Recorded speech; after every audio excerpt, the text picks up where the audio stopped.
Today in court, on Friday, June 20th, we heard audio tape of Neil Entwistle's conversation, a phone conversation, with State Police Sergeant Robert Manning.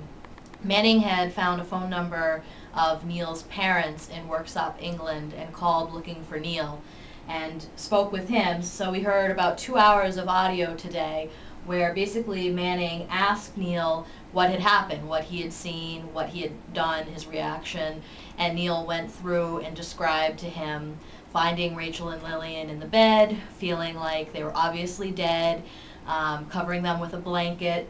Manning asked him why he did that, and he said, "I almost felt like I was closing them off. I don't know why I did it."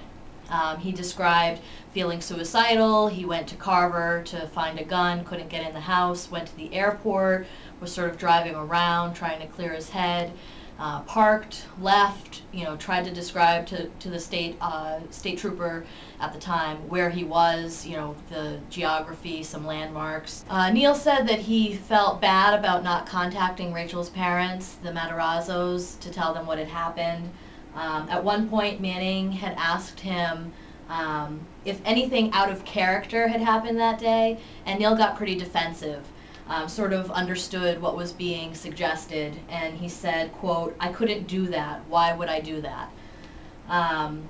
Manning actually will continue testimony on Monday. They were expected to play another audio tape today on Friday, but there were some technical problems, so they had to stop and continue to Monday. And what is expected, among other things, to be included on that audio tape is Manning calling Neil back to tell him the results of the autopsy report, in which the medical examiner ruled that the deaths were a homicide.